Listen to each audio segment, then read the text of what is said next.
My name is Rachel Thompson, and I was 31 years old the day my husband looked a judge in the eye and told him I was lying about every bruise he ever put on my body. I have never touched my wife, David said. Not once. Not in 6 years of marriage. He said it calmly. He said it like a man reading the weather. If you have ever been the person nobody believed, the one whose words somehow weighed less than everyone else's, you already know the particular silence that falls over a room when a lie is told smoothly enough to sound like truth. I sat there in a blazer my lawyer picked out for me, my hands flat on my knees so no one would see them shake, and I listened to my husband erase 2 years of my life in 4 sentences. Then the courtroom doors opened. A man in army dress blues walked in. Tall, silver at the temples, a manila envelope under one arm like it weighed nothing at all, though what was inside it would end my husband's career, his freedom, and the story he'd been telling everyone who'd listened since the night it started. His name was Dr. Marcus Holloway. He was the trauma surgeon who put 3 pins in my wrist 18 months earlier. What David didn't know, what he couldn't have known, sitting there so sure of himself, was that Dr. Holloway had never stopped keeping records, not just the ones in my file, his own. I'll get to that moment. I promise you, I will get to exactly what was in that envelope and what happened to David's face when he saw it. But if you're new here, welcome to the channel. I'm Rachel, and this is where I tell you what actually happened. Not the version I gave my friends for 2 years, not the version David gave the judge, but the real one, the one I can finally say out loud. If stories like this mean something to you, if you've ever had to fight quietly for the truth because no one would believe the loud version, hit subscribe and stay a minute. You're in the right place. Let me take you back. Not to the courtroom. Further than that. Because to understand why David thought he could lie to a judge's face and get away with it, you have to understand the woman he married, and the woman he thought he was marrying were never quite the same person. I grew up in Terrebonne, a small town outside Bend, Oregon, in a house that smelled like pine and my father's motor oil, where my older brother Kyle got the front bedroom, and I got the one over the garage. The one that was cold in winter because the vents didn't reach that far, and I slept in socks from October to April. My mother used to say I was the easy one, not a compliment, a description of how little space I was expected to take up. Kyle broke his arm skateboarding when I was 7. And for 3 weeks my mother slept on a cot in his room in case he needed anything in the night. I had strep throat that same winter, and stayed home alone with a thermometer and a bowl on my nightstand while everyone else went to Kyle's playoff game. I didn't complain. I learned early that complaining just meant explaining, all over again, why what happened to me mattered less. When I was 9, our church put on a spring recital, and I'd practiced a violin piece for 6 weeks straight, until my fingers found the notes without me even watching them anymore. I used to practice in the garage after school, breath fogging in the cold, because it was the only room far enough from the television that no one would tell me to turn it down. The night before the recital, my mother told me Kyle needed the car for a scrimmage that ran the same evening, and someone had to stay home with our grandmother, who had started forgetting things that year and couldn't be left alone. Guess who stayed home? I didn't cry. I remember that clearly. I sat at the kitchen table doing my grandmother's crossword with her, answering the same 3 clues 4 times because she kept forgetting she'd already asked, and some small, cold part of me just closed, filed the moment away.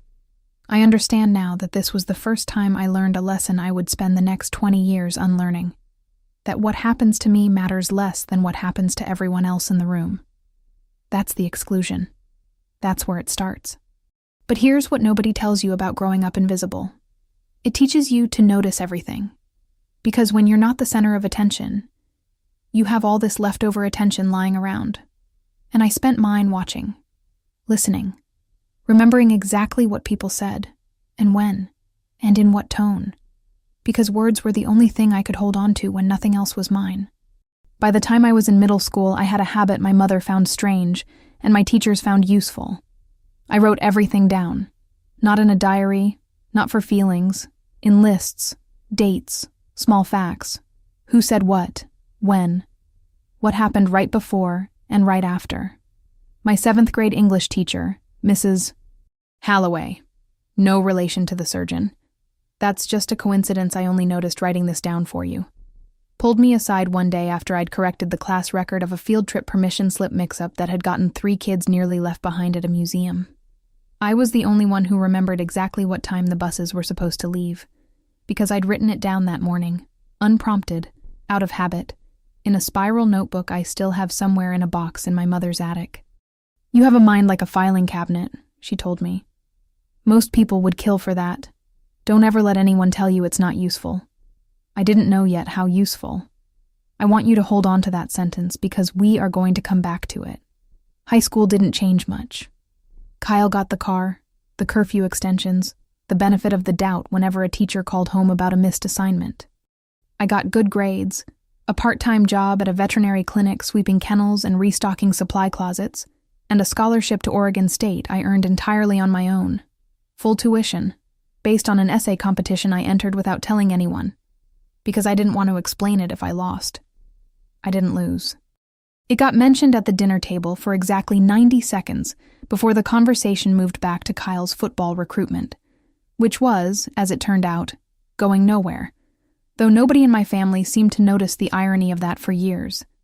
I don't tell you this because I want your pity.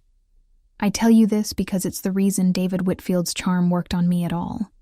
When someone spends their whole childhood being the background character in their own family, and then a good-looking, confident man walks up and makes you the only person in the room, it doesn't feel like a red flag.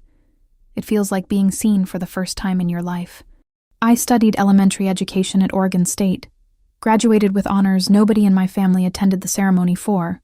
My mother had a scheduling conflict, she said, though I never did find out with what, and took a teaching job in Colorado Springs at 24 because the district was hiring and because, if I'm honest, it was about as far from Terrebonne as I could get without leaving the country. The filing cabinet mind followed me there. In my first year teaching, a parent accused the school of losing her son's individualized education plan, the legal document outlining the extra support a student with a learning disability is entitled to receive. The front office panicked. I didn't. I'd kept my own copy in a binder, cross-referenced by date, because that's simply how my brain organized the world. The principal called me unnervingly thorough in my first review. I took it as the highest compliment I'd ever received.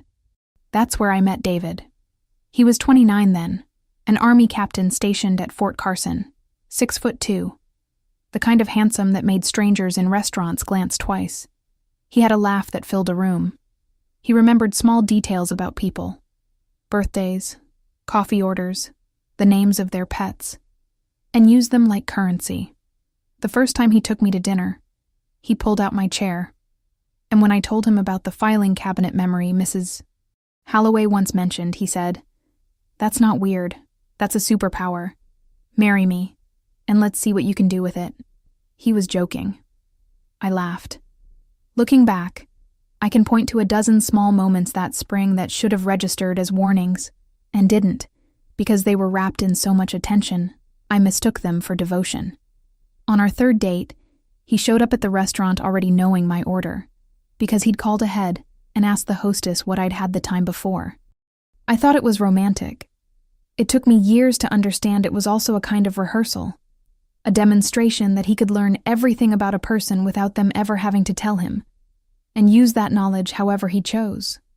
11 months later, I wasn't laughing. I was standing in a courthouse in a white dress, and David Whitfield was slipping a ring on my finger, promising in front of 40 people that he would spend his life taking care of me. For a while, he did. We bought a small brick house on the east side of Colorado Springs, close enough to the mountains that I could see them from my classroom window on clear days. I taught 3rd grade, then moved to substitute teaching across the district when David's schedule got unpredictable and someone needed to be flexible at home. I told myself flexible was a virtue.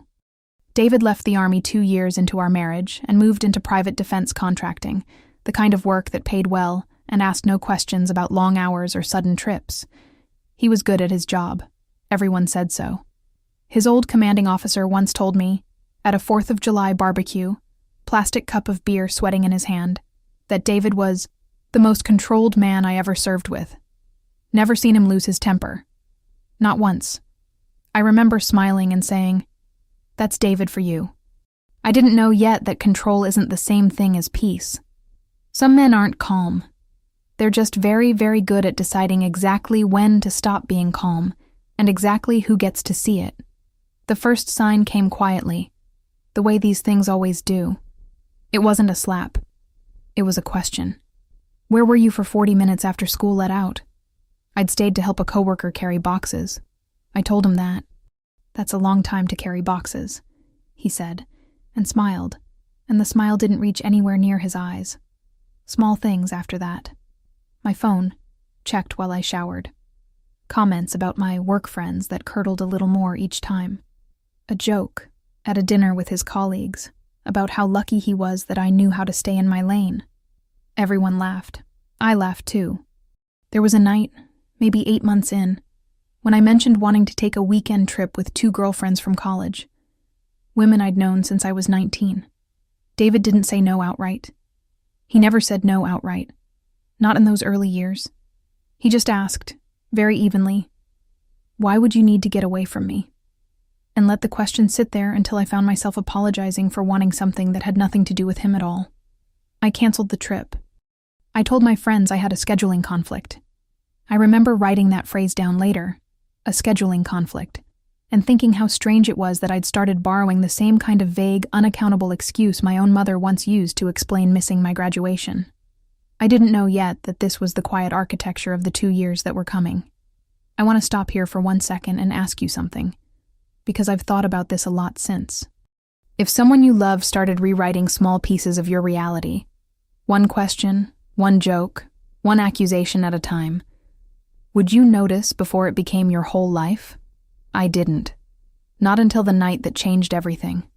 It was a Tuesday in March, 18 months into our marriage. David had lost a contract bid that week, the biggest one his firm had gone after that year, and he'd been drinking since 6. I came home from a parent-teacher conference late, later than I'd told him I would, because a mother needed 20 extra minutes to talk about her son's reading level, and I hadn't wanted to rush her. He was standing in the kitchen when I walked in. Not sitting. Standing, arms crossed in the dark, because he hadn't bothered to turn on a light.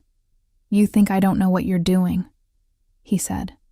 I told him I was at a conference. I had the sign-in sheet in my bag. I remember thinking, even in that moment, some small filing cabinet part of my brain reaching for proof before I even understood I would need it. "Don't lie to me in my own house," he said. "I'm not going to describe every second of what happened next, because I don't think you need the details to understand the shape of it. I'll tell you what matters." He grabbed my wrist hard enough that I heard something shift wrong inside it, and when I tried to pull away, I hit the edge of the counter, and by the time it was over, I was on the kitchen floor holding my arm against my chest, the fluorescent light above the sink humming the only sound in the room, and David was standing over me saying, very quietly, like he was disappointed in the weather, "Look what you made me do." I drove myself to the emergency room at Evans Army Community Hospital 40 minutes later, my wrist swollen to nearly twice its size, my hands shaking so badly I could barely hold the wheel, the heater blasting because I couldn't stop shivering even though it wasn't cold outside. The surgeon on call that night was Dr. Marcus Holloway. He was maybe 50, steady-handed, with the kind of quiet, unhurried voice you want from someone about to tell you something serious. He looked at the X-ray. "A distal radius fracture," he explained, which just means the larger bone in my forearm had cracked near the wrist. And then he looked at me, not at the chart, at me, and asked one question I will never forget. "Ms. Thompson, did someone do this to you?" I said I fell. He didn't argue. He didn't push. He just nodded slowly, the way someone nods when they've heard that sentence 100 times before, and know exactly what it usually means. And he said, "Okay, I'm going to document everything I see tonight, exactly as I see it, in case you ever need it. That's just how I do my job." I didn't understand yet how much that one sentence would matter.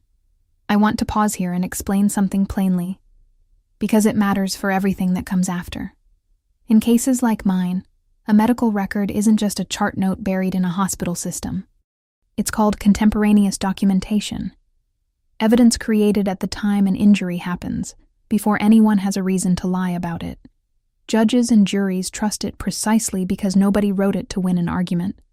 They wrote it because a person walked into an emergency room hurt, and someone had to explain, in writing, exactly how. Dr. Holloway wrote 3 pages that night. I didn't ask for them. I didn't even know to ask. I went home 4 hours later with a cast and a story I told my coworkers about tripping on ice. 3 months after that, it happened again. June. A Saturday of all things.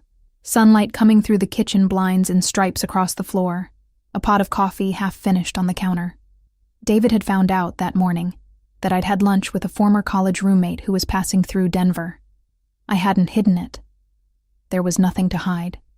But by the time he found the receipt in my bag, 2 salads, 1 glass of wine, $41, he'd built an entire story in his head, and no version of the truth I offered fit into it.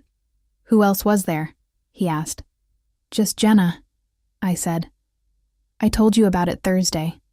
Don't lie to me, he said, and his voice had that flat, terrible calm it always had right before things got loud, or worse than loud.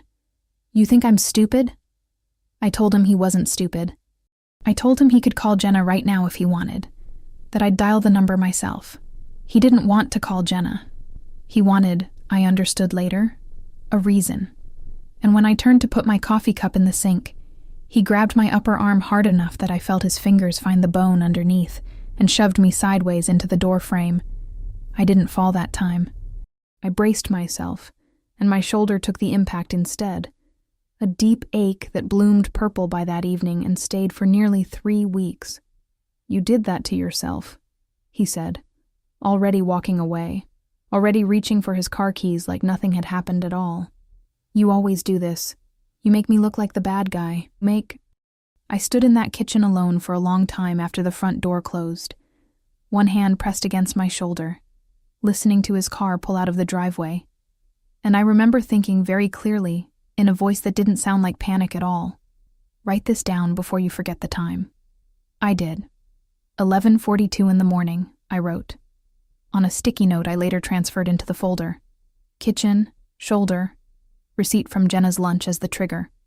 Then again in August, a different fight, a different room, a hairline crack in a rib that made every breath sting for a month, and that I told my doctor, quietly, had come from helping a neighbor move a couch.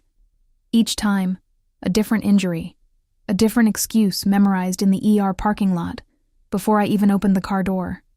Each time, I told myself it was the last time, and each time, some part of me, the part Mrs. Holloway once called a filing cabinet, quietly kept score anyway, even when the rest of me was too scared to admit I was keeping it. By January, I had been to 3 separate urgent care facilities and Evans Army Community Hospital twice more. I had learned, without meaning to, exactly which doctors asked follow-up questions and which ones didn't, exactly which nurses lingered a beat too long at the door, exactly what my own voice sounded like when it was lying smoothly. It was my sister-in-law, of all people, Kyle's wife, Denise, who I barely knew, who said the thing that finally cracked something open in me. We were at a family gathering in October, my mother's backyard strung with lights for no particular occasion, and Denise caught me wincing when David squeezed my shoulder a little too hard in front of everyone, laughing about how clumsy I'd gotten lately. Later, in the kitchen, alone, rinsing plates while the party noise carried in from outside, Denise said very quietly, "Rachel, nobody is that clumsy." I didn't answer her, but I didn't forget it either. 2 weeks later, I sat in the office of a family law attorney named Patricia Ruiz, a woman with silver-streaked hair and a way of looking at you like she'd already guessed the ending of your story and was waiting patiently for you to catch up. Her office smelled like old paper and peppermint tea, and there was a fern in the corner that looked somehow like it had survived a lot of hard conversations. "Tell me what you have," she said, "not what happened. What you have." I understood sitting there that this woman thought in evidence, not in emotion, and something about that steadied me more than sympathy ever could have. I told her about the hospital visits. "Good," she said. "Medical records are some of the strongest evidence in a case like this. because a hospital chart written the night of an injury is very hard for a defense attorney to argue away. It's called documentary evidence, meaning it exists on paper, dated, signed by a professional with no reason to lie for you or against you. Juries and judges weigh it heavily, because unlike a person on a witness stand, a chart from 18 months ago can't change its story to sound more sympathetic.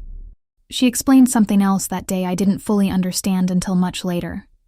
A protective order, sometimes called a restraining order, isn't just paperwork that tells someone to stay away. In Colorado, filing for one starts a legal record with a court, a time-stamped account that exists whether or not you ever go further. It builds a paper trail even if you're not ready yet to walk into a courtroom. I wasn't ready yet. Not that day. But I started building the paper trail anyway. That winter, I did something David never once suspected. I requested my own medical records. Everyone, from every facility, using something called HIPAA, a federal law that guarantees patients the right to a full copy of their own charts. It took 6 separate phone calls and 1 in-person visit to a records office that closed at 4, which meant leaving school early and telling the front desk I had a dentist appointment. I kept them in a manila folder inside a yoga mat bag in my classroom closet, because David had never once, in 3 years, shown any interest in what I did at work. I organized them the way I'd organized everything my whole life. By date, by injury, by doctor's name, tabbed with the same colored stickers I used for my students' reading levels. There was one afternoon, in February, when David showed up at my school unannounced. Just to say hi, standing in my classroom doorway while I was grading spelling tests, his eyes drifting, almost lazily, toward the closet. My heart did something violent in my chest. I remember smiling and asking if he wanted coffee from the teacher's lounge, steering him bodily out of that room, because if he had opened that bag that day, I don't know what would have happened. I only know it would have ended everything I was quietly building before it had a chance to matter. By that point, I'd stopped requesting records from any office near our house. I drove 40 minutes to a records office in Pueblo instead, on a Saturday when David thought I was grading papers at school, because I couldn't risk a familiar face at the front desk mentioning to a mutual friend that Rachel Whitfield had been in asking for her own medical files. I told the clerk I was moving out of state and needed everything transferred. She didn't ask a single follow-up question. I remember sitting in my car in that parking lot afterward, engine off, just breathing, the new pages sitting in a manila envelope on the passenger seat, like something both dangerous and precious. It was going through the 3rd hospital's records, on a Sunday afternoon while David was at a work event, that I found the detail that changed everything. Dr. Holloway hadn't just documented my wrist that first night. He'd photographed it. Standard hospital protocol for suspected abuse cases, the record noted, cross-referenced against Colorado's mandatory reporting statute for injuries consistent with domestic violence. He had flagged my case. Quietly. 18 months earlier. And the flag had never gone away. I sat on my classroom floor that Sunday with that folder in my lap and felt something shift in my chest. Not relief exactly. Not yet. But the particular steadying feeling of finally holding proof of something I'd spent 2 years being told wasn't real. I want to stop here for a second because I think about this part of the story more than almost any other. How many women are sitting somewhere right now, quietly building a folder nobody else knows about, because it's the only power they have left? If that's you, I need you to know something. It's enough. It's more than enough. Keep going. I'm going to pause the story here for just a second, because I want to ask you something before we get to what happened next. If you've made it this far, you already know this isn't a story about screaming matches or dramatic exits. It's a story about a woman who got quiet and got organized. If that's the kind of justice that speaks to you, the kind that wins with paper, not with volume, tell me in the comments where you're watching from and what time it is right now. I read every single one. Now let's go back because David wasn't done yet. Not even close. By that spring, David's business had lost 2 more contracts, and the man who once controlled his temper so carefully in front of his commanding officer had stopped controlling much of anything at home. "You think that folder makes you smart?" he said one night, and my stomach dropped, because for one horrible second I thought he'd found it. He hadn't. He was talking about something else entirely, a parent complaint at my school that had nothing to do with him. But the sentence still landed like a threat, because that was David's particular skill. He could turn any sentence, about anything, into a reminder that he was always watching, always one step ahead, always in control of how the story got told. "You're not as clever as you think you are, Rachel," he told me another night, when I'd asked gently if we could talk to someone together. "Nobody's going to believe a substitute teacher over me. Who do you think they trust more? Some woman with a part-time job or a man with a security clearance?" That sentence, "Nobody's going to believe a substitute teacher over me," is the sentence I heard, almost word for word, from his attorney 7 months later, in a courtroom, in front of a judge. David wasn't just abusive. He was strategic about it. He started, that spring, telling people things before I could. He told his mother I'd become erratic. He told his business partner I was going through something and might need to see someone. He mentioned, casually, at a dinner with mutual friends, that he was worried about my mental health, loud enough for 3 people to hear, planting seeds of doubt he could harvest later. The worst of it happened at his cousin's engagement party in May, in a backyard strung with string lights not unlike the ones at my own mother's house. 40 guests balancing plates of barbecue on their knees. I'd mentioned quietly to his aunt that I might cut back on substitute shifts that fall. David overheard. "She says things like that," he told the table, loud enough for everyone to hear, smiling the whole time. "Cutting back, quitting, changing her mind.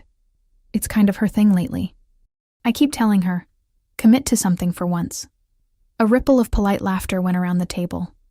I sat there holding a paper plate, feeling my face go hot, understanding in real time that I was being turned into a joke in front of people who would repeat that joke to other people, who would repeat it again until Rachel can't commit to anything became a fact nobody remembered inventing.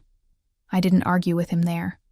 I'd learned by then that arguing in public only gave him a bigger stage. I smiled, and I finished my plate, and I wrote the date down in the car on the drive home, because even a joke, said in front of 40 witnesses, was still evidence of a pattern. The pattern Patricia would later call, in her closing argument, a sustained campaign to control his wife's credibility before she ever needed to use it.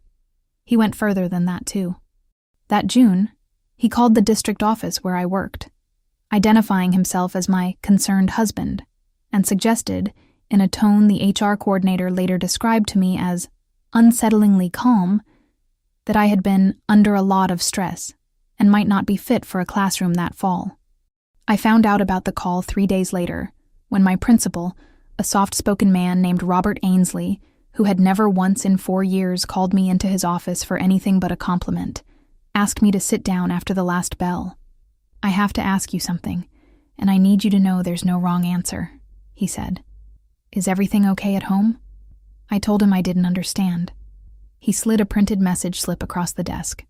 Husband called, concerned about wife's stress levels, requesting district monitor her fitness for classroom duty, it read, in the careful handwriting of the front office secretary. I sat very still for a second, feeling the floor tilt slightly under a chair that hadn't moved at all.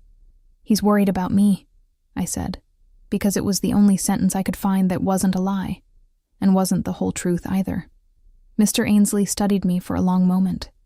"Rachel, your evaluations this year are the strongest in the building.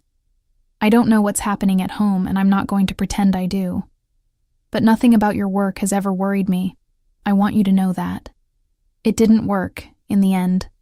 My principal had seen my performance reviews, and he trusted them over a phone call from a man he'd never met.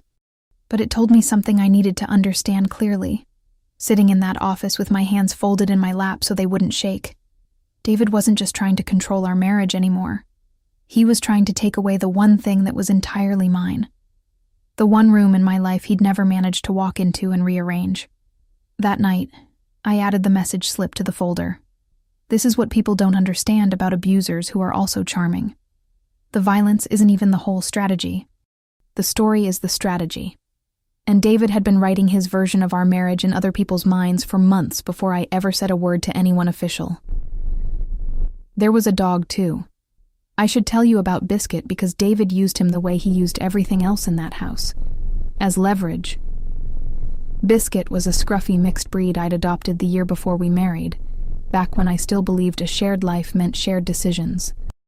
In March, after the wrist, David started saying things like, "You know I could just take him when I leave for a contract. See how you like coming home to an empty house." He never once raised a hand to that dog. He didn't need to. He only needed me to understand that every soft thing in my life was something he could threaten to remove.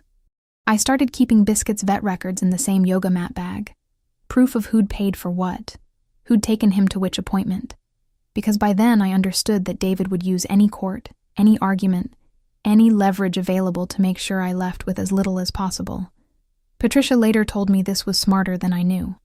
Courts look at documented care and financial responsibility, she said. Keep every receipt. It's boring. It's also how people win. In April, he found out, through a mutual friend, not through me, that I'd spoken with Patricia Ruiz. He didn't confront me with anger that night. That would have been easier, honestly. He confronted me with something colder. "If you try to leave with nothing," he said, standing in our bedroom doorway, blocking it without seeming to block it, "I will make sure every person we know thinks you're the unstable one. I have the money. I have the reputation. What do you have?" I remember standing very still and thinking, he doesn't know what I have. He genuinely didn't, because the folder wasn't in the house. It was never in the house. It sat inside a yoga mat bag in a classroom closet 40 minutes away, growing thicker every month, while David spent his energy managing everyone else's perception of me instead of noticing what I was quietly building instead. He tried one more thing before the hearing, something I haven't told many people. He showed up at my classroom the week before school let out for summer, waiting in the parking lot after the buses had gone, leaning against my car like he had every right to be there. "Drop this," he said, "and I'll tell everyone it was a misunderstanding. We can still fix this, Rachel.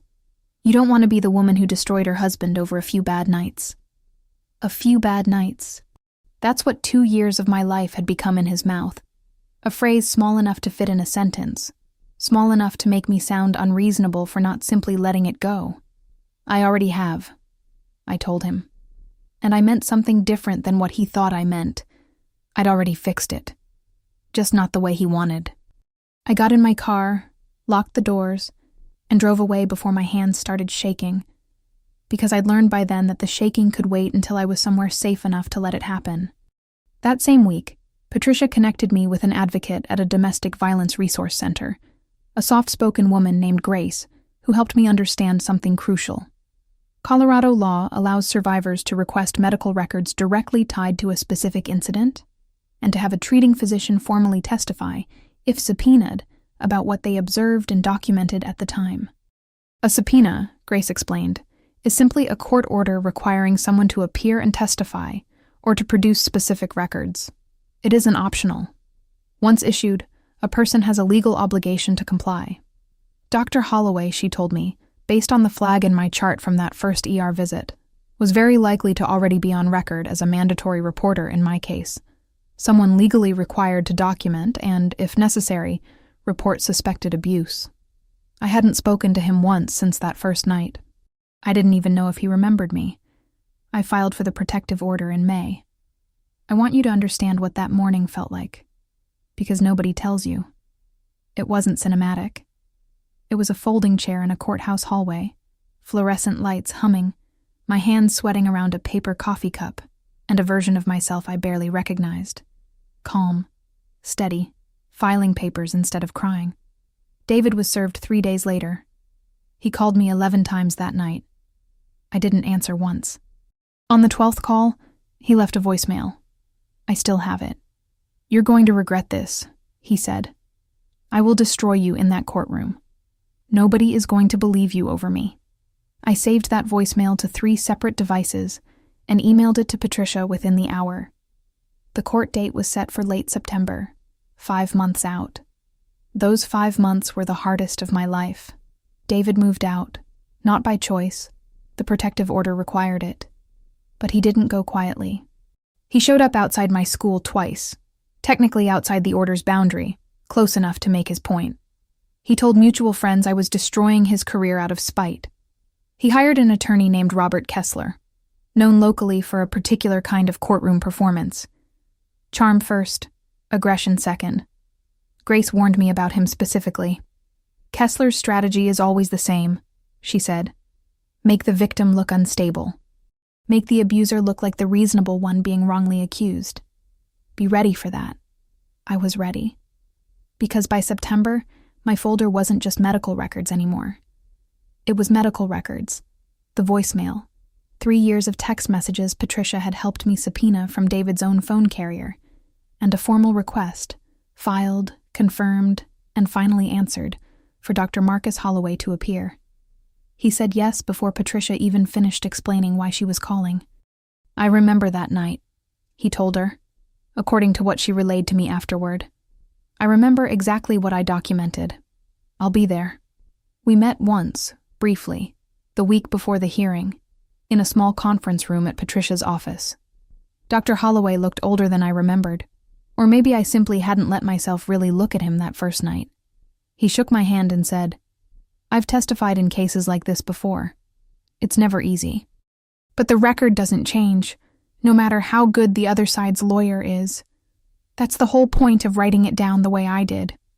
I asked him why he still remembered me, out of what must have been thousands of patients. Because most people say they fell, he said. But most people don't come back 18 months later to actually use what I wrote down. That part I remember. The morning of the hearing, I put on the navy blazer Patricia picked out. Professional, not dramatic, she said, because juries and judges trust composure more than tears. And I drove to the El Paso County courthouse with my hands steady on the wheel for the first time in almost 3 years. David arrived with Kessler at his side, wearing a suit that cost more than a month of my teaching salary, smiling at the bailiff like they were old friends. He looked, I remember thinking, exactly like a man who believed he had already won. The hearing began the way Grace warned me it would. Kessler stood and painted a picture of me as emotionally volatile, referencing a therapy appointment I'd attended years earlier for ordinary anxiety, and twisting it into something it was never meant to be. He suggested, without quite saying it outright, that I had a pattern of exaggeration. He asked me, on cross-examination, whether it was true that I had once described myself, in a college essay, as someone who notices everything others miss. Yes, I said. So you'd agree you have an active imagination, he said. No, I said. I have a good memory. Those aren't the same thing. I watched something flicker across Patricia's face that might have been the closest thing to a smile she allowed herself all day. Patricia called me to testify first, before Holloway, before anyone. She'd warned me this would happen. They'll try to make you the story, she said the night before, in her office. The fern in the corner catching the last of the evening light. Our job is to make sure the paper backs up every word you say, so it stops being your word against his and starts being evidence against a version of events that doesn't hold up. On the stand, I walked the judge through the dates. March 14th, the kitchen, the counter. June, the sticky note I'd written at 11:42 in the morning. August, the couch story I'd told a doctor because it was easier than the truth. I kept my voice level. I did not cry, though there was a moment, describing the sound my wrist made, when I had to stop and take one long breath before continuing. Kessler stood for cross-examination with the unhurried confidence of a man who had done this 100 times and expected no different an outcome today. Ms. Thompson, isn't it true you never called the police on any of these occasions? No, I said. I didn't. Why not, if these injuries were as severe as you're describing? Because I was afraid, I said, and because I didn't think anyone would believe me over him. I want to be honest. That fear turned out to be wrong, but it was real at the time. Or, Kessler said, isn't it possible nothing happened at all, and you're building a narrative after the fact? It's possible to say that about anything, I said. It's harder to say it about an X-ray. I hadn't meant it as a line. It came out of me the way true things sometimes do, plainly, almost by accident. I saw the judge glance up from her notes for the first time since the hearing began. Kessler moved on quickly after that.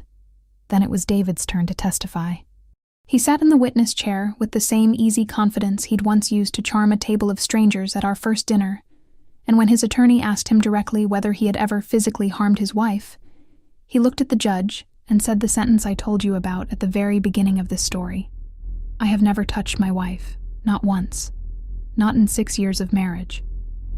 I felt something cold settle over the room, not because I doubted myself, because I understood in that exact second that he actually believed he might get away with it. Patricia didn't flinch. She simply stood and said calmly, "Your Honor, the defense's account conflicts directly with contemporaneous medical documentation. We'd like to call our next witness." The doors opened. Dr. Marcus Holloway walked in wearing his army dress uniform because he'd come straight from a base briefing, a manila envelope tucked under one arm like it weighed nothing at all. David's face did something I will remember for the rest of my life. Not panic exactly. Recognition. The specific sinking recognition of a man realizing the story he'd built for 2 years had a hole in it he never knew existed. Dr. Holloway took the stand and stated his credentials. Board-certified trauma surgeon, 11 years at Evans Army Community Hospital.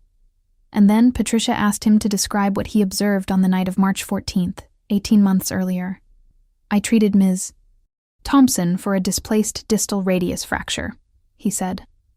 The imaging and the pattern of bruising on her forearm were, in my clinical opinion, inconsistent with an accidental fall. I documented this at the time and flagged the case per protocol. Patricia asked if he had brought that documentation with him.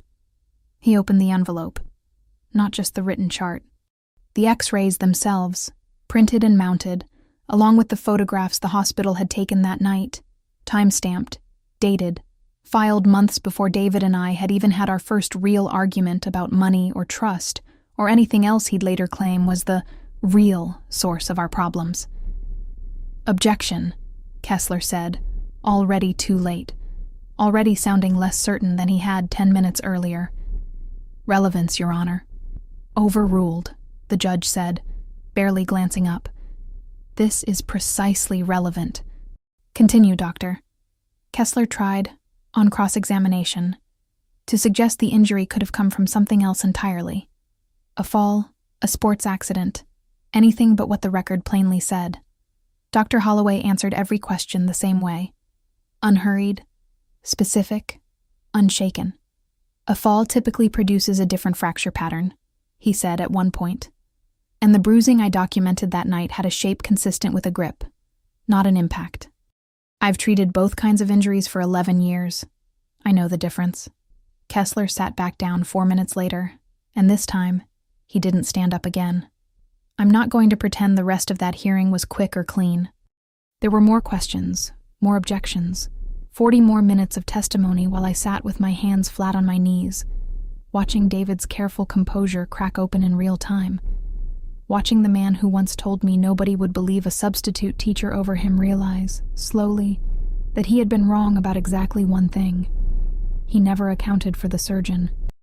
He never imagined that a man he met for 11 minutes, once, 18 months earlier, would still remember my face, still have the records, still show up in dress blues on a Tuesday morning to tell the truth simply because it was his job to document it in the first place.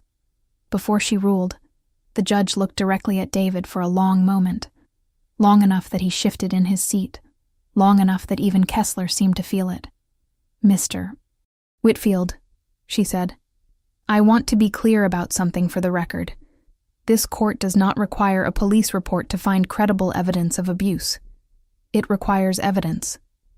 Today, you were given a great deal of it, from a source with no reason to fabricate anything." David didn't answer. There was nothing left for him to say. The judge granted the permanent protective order that afternoon. Kessler's remaining cross-examination lasted 6 minutes and accomplished nothing except making the courtroom visibly uncomfortable on David's behalf. Outside the courthouse, David tried to catch my arm. The same wrist, I noticed, though I don't think he did. And Patricia stepped between us before he could. "Don't," she said. "You're done here." He was eventually in more ways than one. The criminal case took another 8 months. David was charged with third-degree assault, a Class 1 misdemeanor in Colorado covering intentional bodily injury, and eventually pleaded guilty in exchange for a reduced sentence, 18 months probation, mandatory batterer intervention classes, and a permanent domestic violence flag on his record that followed him when he tried, twice, to renew his federal security clearance for contract work. Both times, he was denied. Robert Kessler still practices in Colorado Springs, though Grace tells me his reputation for that particular defense strategy has softened considerably since our case. Apparently judges remember too. Denise, my sister-in-law, was the first person I called after the hearing. She cried harder than I did. "I should have said something sooner," she told me. "You said it exactly when I needed to hear it," I told her. And I meant that. Sometimes, one honest sentence, planted at the right moment, grows roots you don't see until years later. I never had another conversation with David's mother. I heard, secondhand, that she still believes her son's version of events. I've made peace with the fact that some people will choose comfortable lies over uncomfortable truths, and that isn't a debt I owe anyone to settle. Mr. Ainsley, my principal, never mentioned that message slip again after the hearing, except once, at the end of the school year, when he handed me a card with a single line inside it. "Your evaluations spoke for themselves. So did you." I still have that card in my desk drawer at home. Kyle called me for the first time in almost a year the week the criminal case was settled. "I didn't know," he said. "Mom didn't tell me any of it." I believe him. I don't think my mother told anyone what she didn't want to be true. Kyle and I talk most weeks now. It isn't the relationship I always wanted, but it's an honest one, and that turned out to matter more. Biscuit stayed with me. That was never actually in question once the protective order was in place. But I want you to know it worked out the way it should have, because I know some of you have been holding your breath about that dog since I mentioned him. He's 12 now, gray around the muzzle, still sleeps at the foot of my bed every night, still barks at the mail carrier like it's the first time it's ever happened. Grace, the advocate who first explained what a subpoena was and what it could do, still works at the resource center. I volunteer there one Saturday a month now, mostly answering phones, sometimes just sitting with someone in a folding chair while they wait for a name to be called. I never say much. I mostly just tell them the same thing Mrs. Halloway once told me, that a mind that notices everything is not a weakness, no matter how many people have told them otherwise. Patricia Ruiz sent me a card the week the protective order became permanent. Inside, in her small, precise handwriting, she'd written, "The paper never lies, even when people do." I keep it clipped to the inside of the folder now, right on top. Dr. Holloway and I spoke once more, months later, at a coffee shop near the base. I wanted to thank him properly. "You don't need to thank me," he said. "I just did what I document every single time, for every patient. Most cases like yours, nobody ever comes back to use it. I'm glad you did. I think about that a lot. How an entire outcome, my entire future, hinged on one doctor who simply did his job thoroughly on an ordinary Tuesday night. 3 pages of notes he had no way of knowing would matter until 18 months later, in a courtroom, in front of a judge who trusted paper over a well-rehearsed lie.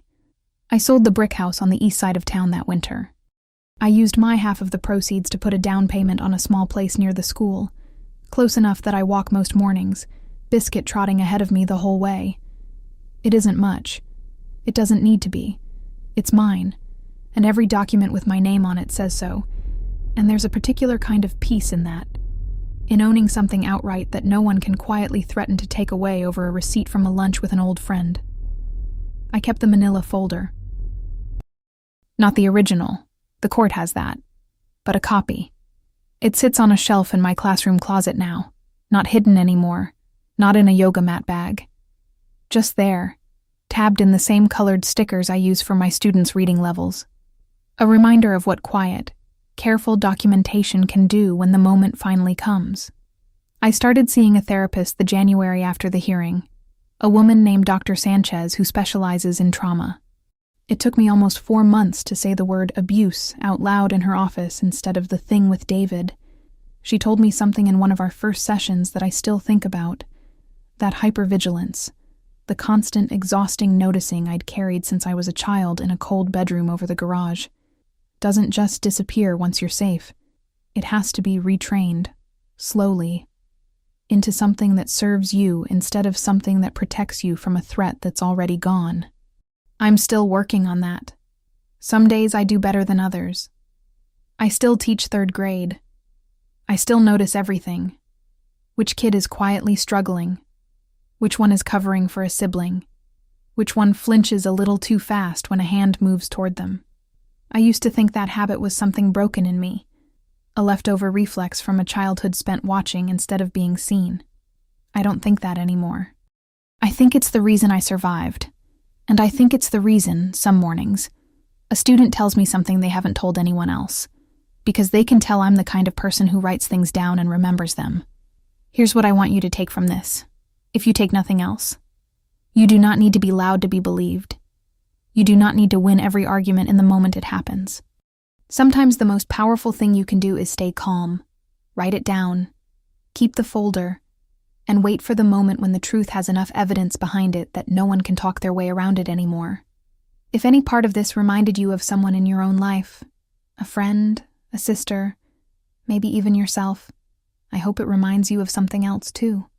It is never too late to start keeping your own record. It is never too late to walk into a room, calm and prepared, and let the paper do the talking a raised voice never could. If this story mattered to you, tell me below. Where you're watching from, what part hit hardest, whether you've ever had a Dr. Holloway in your own life, someone who did their job quietly and it ended up changing everything. Share this with someone who needs to hear it today, and if you want more stories like mine, subscribe, because there are more women out there who found their own version of that envelope, and I intend to tell every one of their stories too.